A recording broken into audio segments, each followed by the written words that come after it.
Hi, I'm Sunny Bottoms. I'm Horizon Ag District Field Rep for South Arkansas. Today, I want to talk to you about Horizon varieties for the Delta region.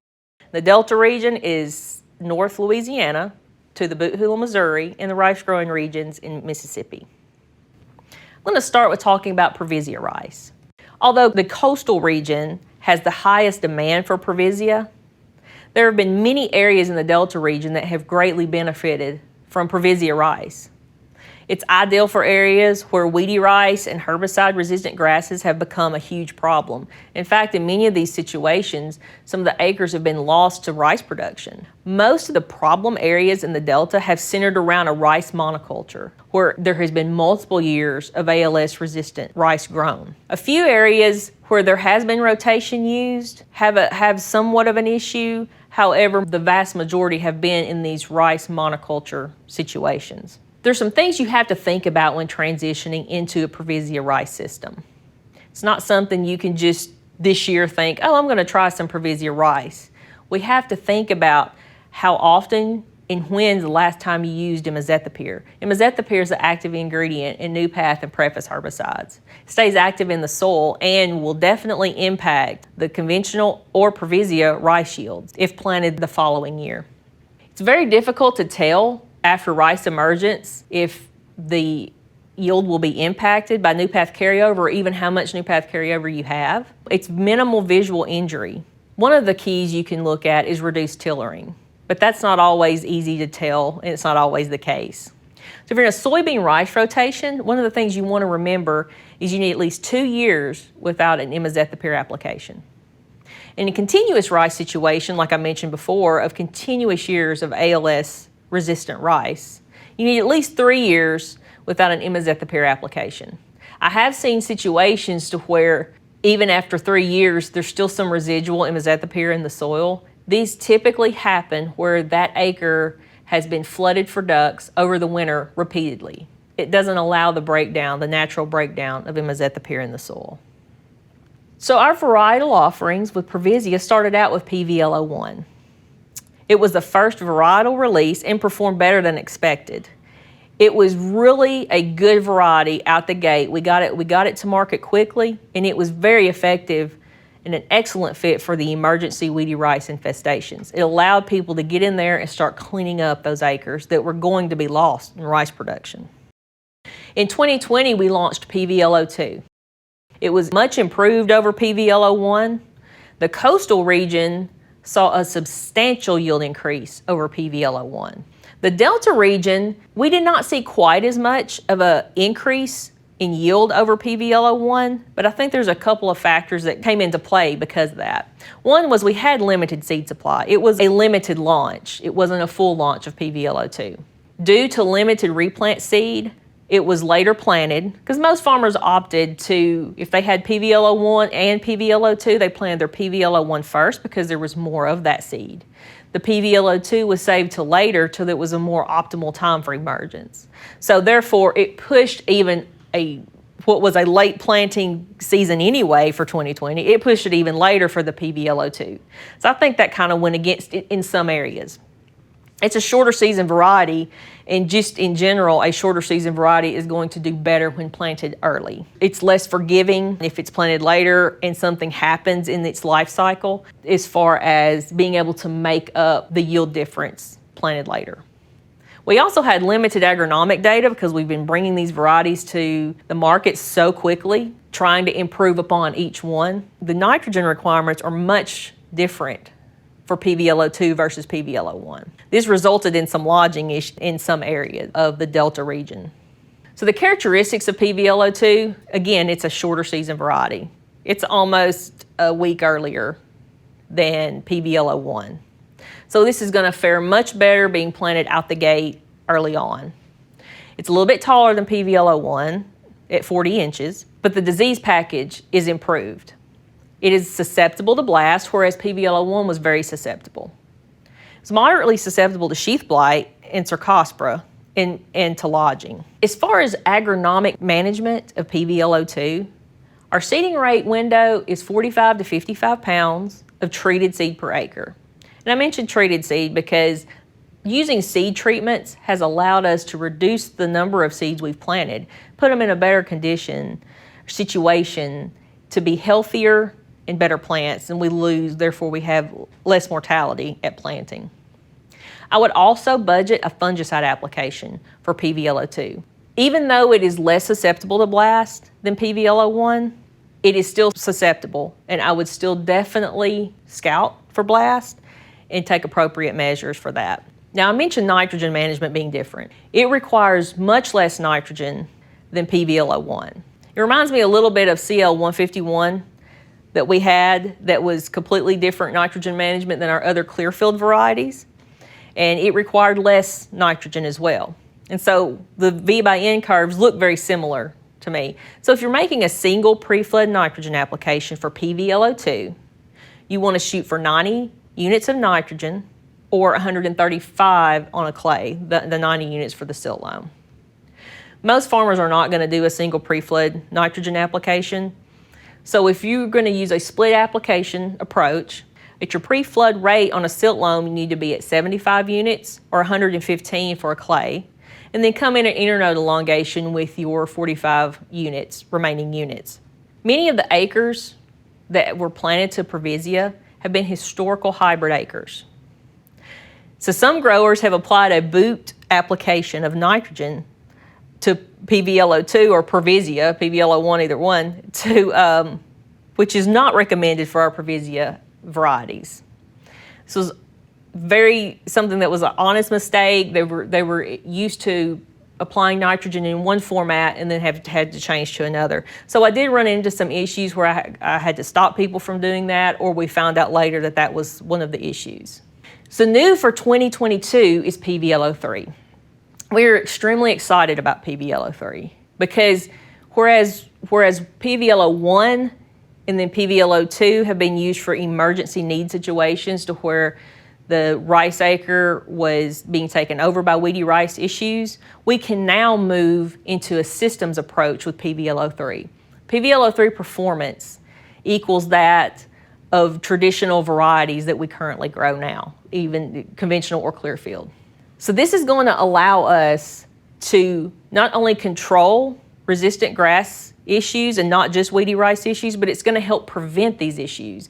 By having a variety that's going to perform well enough that you can put it into your rice rotation, it's going to help chemistry rotation and be a very important tool in preventing resistant grasses. So this system approach I'm talking about, whereas our older original Provisia scheme was soybeans, Provisia rice, and then Clearfield rice. Now we could be on acres where we don't have the existing weedy rice infestations, and we can add another tool into that toolbox. So we could be soybeans, Provisia rice, conventional rice, and then Clearfield rice. So we can expand that out. Now, just like transitioning to Provisia, these are some things you have to think about when transitioning from Provisia. So we don't want to plant Provisia 2 years in a row. We want to preserve this technology and be good stewards of the technology. That's one of the issues with the Clearfield technology, is that it was abused and planted multiple years in a row. We don't want to do that. We want to use Provisia for exactly what it was intended to be, and that's a tool. You want to follow Provisia with soybeans if possible, especially the ones who have been growing it the past couple of years have typically grown Provisia because they were in an emergency situation with extreme weedy rice infestations. So it's going to take 3 to 4 years to reduce the weedy rice population on those acres. So hopefully you grow a year of soybeans and then you grow your year of Provisia. Well, let's go back in with a year of soybeans, because that will get us to that 3-year mark to where we could really reduce the weedy rice population and gain use of that acre back. Now, once you have reached the point to where your weedy rice population is under control and you want to circle back into a conventional or an IMI-resistant rice, just remember it can be grown immediately after Provisia rice. There is no plant back restriction. I would like to say, though, a Clearfield variety is preferred because they typically do not add to your weedy rice population when it's time to go back to an IMI-resistant rice. With that being said, we have some great new Clearfield varieties I'm very excited about that are excellent fits for the Delta region. CLL16 is the first one I want to talk about. It's 86-day maturity to 50% heading, which is very similar to our CL153. It is a taller variety. It is a traditional Arkansas type rice as far as the height and the growing characteristics of it. Because of its tall stature, it will work well on stacked levee fields and will work good on hillsides, but it even works really well on flat fields as well and heavy clay fields. So I've seen very consistent results from it on any type of soil or farming practice. The disease package for CLL16 is exciting as well. It has both genes that confer blast resistance. It's susceptible to sheath blight. However, I have not experienced very much sheath blight in it at all in the field. In fact, because of its tall stature, it kind of outgrows it and it hasn't been an issue, but I would still scout for it. It's moderately susceptible to fall smut and moderately resistant to lodging and Cercospora, which was very important in a year like 2020. So to manage CLL16, we want to be at 70 to 80 pound seeding rate of treated seed, and then the nitrogen rate is in line with most of our other clearfield varieties at 120 to 150 pounds of nitrogen depending on soil type. Now, as far as the performance of CLL16, when we're developing varieties, small plot research is very important, and those yield trials are very important. However, I always get excited when I can see a variety over a lot of different acres, a lot of different producers. And so one of our seed producers that has been growing seed for Horizon for many, many years, Zach Tanner, he's had the opportunity to see several clearfield varieties come to market. In 2019, his CLL16 yielded 230 bushels per acre, and in 2020, 204 bushels per acre, and that was without levees being seeded. He was very excited about CLL16, and he said it was hands down his favorite clearfield variety ever. Had great vigor, it was a good medium season variety, it made a very good yield. He was very pleased with the milling as well. And also, he added he didn't see any issues with lodging, which can typically be a problem in that area. The next clearfield variety that I think has a good fit in the Delta is CLL15. It was launched in 2020. It's a University of Arkansas variety as well as CLL16 was. It's an exceptional yield potential and has broad spectrum blast resistance as well. And the milling is very excellent with CLL15. Now, I mentioned Cercospora back earlier when I was talking about CLL16. Well, in 2020, there's just a plethora of issues. We had a lot of weather events early on that delayed planting. We also had possibly record amounts of hurricanes that come through. Cercospora is typically a disease that affects the coastal region more so than the Delta region. I think the hurricanes definitely had something to do with the amount of Cercospora that we saw this year in the Delta region. There were several phone calls, and it wasn't just on our varieties, it was on hybrids, conventional varieties, and CLL15.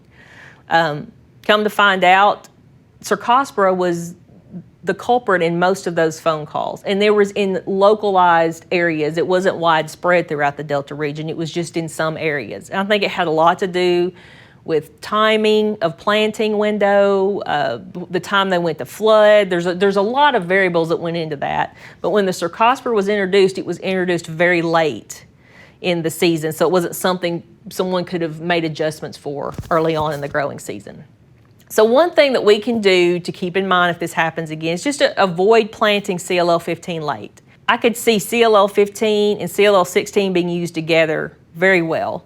You start planting with CLL15, and then you transition into 16 as you are going through the planting season.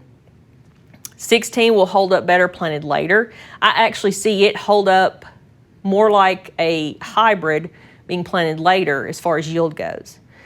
And CLL15 has great yield potential being planted early. One other thing you can do if you are concerned about Cercospora, if you are in that later planting window, just include a propiconazole at late boot if you are in that later planting window. Also, you can make sure your potash levels are adequate because that a lot of times will help the plant not be affected by Cercospora as much. Some of the characteristics of CLL15, it's 81 days versus CLL16 that's 86 days to 50% heading. So it's a few days earlier. The plant height is 38 inches, so it's quite shorter than CLL16. I would not plant it on stacked levee fields or where there's hillsides just because of the height difference. But it works really great on more level fields and zero grade field situations. It's got the full package of blast resistance. It is susceptible to sheath blight and fall smut. It's moderately resistant to lodging. We didn't see any lodging issues out of CLL 15 in 2020, even with the storms that blew through. So that was a plus. And is moderately susceptible to Cercospora. So talk about seeing real field yields and to really get an idea of how a variety is going to perform over a wide range. This is a chart of our seed production for the last 2 years on CLL 15 and CLL 16. CLL 15 was planted on almost 700 acres in 2019 and yielded 189 bushels per acre. In 2020, it was planted on about 500 acres and yielded 163. Most of these acres, again, were planted very, very late due to weather conditions in 2020. CLL 16 in 2019 yielded 228 bushels. In 2020, it was planted on almost 1,000 acres. It dried 195 bushels per acre, which is very good for a variety over different growers, different growing regimes, different soil types. So we were very impressed with that. That really got me excited. I really think CLL 16 is going to be a variety that's going to go forward in the future and really be great for a lot of producers in the Delta region. Now, this is a Horizon Ag strip trial chart. You can see most of those were flood irrigated trials. However, I want to point out the furrow irrigated trial at the very top. One of the biggest questions I get, most common here lately, especially in the last year or two, is do you have a variety that's going to work in a row rice situation? Well, I believe now we do. I think CLL 16 would be a very good variety for a row rice situation, especially if you can hold a flood on the bottom end of the field. I haven't seen it in a situation where water isn't held on the bottom end, but I would definitely say, with my experience this year, that it's a player in the row rice situation. So the top field was planted by 75-21 full page field. So these were actually not strips, they were a little bit bigger than that. CLL 15 was part of the field, CLL 16 was in the same field, and then again they were next to that full page field. The CLL 15 and 16 field was planted much later, a few days later, because of weather that came in. And it was, by the time we planted it, it got rutted out pretty bad because it was wet. And so the stand, not being the fault of the varieties, it was just the situation because of the deep ruts. It was probably not the ideal situation. But with that being said, it was right next to that field of full page, and there was only 10 bushels difference at the end of the day. I think if it had had the same opportunity as the full page field, it would have easily rivaled that yield. But with the less seed cost, 10 bushels, even in that situation, is pretty impressive to me. So I would put CLL 16 up against full page any day. So if you're thinking about growing a full page variety, but you want to try something different, and that you don't have to worry about seeding your weedy rice issues, I would definitely give CLL 16 a try. So I'm going to switch gears a little bit, and those have been all long grain varieties that Horizon has to offer, but we do have CLM04, a medium grain variety, and there are certain regions in the Delta region that grow medium grain year in and year out. So CLM04 is a really good option. The thing I like about it is you can manage it a lot like Jupiter. It acts a lot like Jupiter, but you have the clear field technology if you need that in your field for weed control. As far as heading to 50% heading, the days to maturity, it's about the same as Jupiter. It's a day difference. It is taller. It's 42 inches, so it gives you a little more option if you're have more levees in your field, things like that. So it'll fit better in that situation. It does have the PIZ and the PIKS blast resistant genes, so it makes it moderately susceptible to blast. It's susceptible to sheath blight, bacterial panicle blight, and kernel smut and fall smut, and it's moderately susceptible to lodging, which is very similar to Jupiter. So looking at the last 3 years of data, we're looking at CLM04 up against Jupiter and Titan, you can see it performed very similar to both of those varieties. The milling was excellent as well. So again, what that does is it gives you a variety, a medium grain variety with the Clearfield technology. I want to thank you for your time, and I look forward to working with you this season.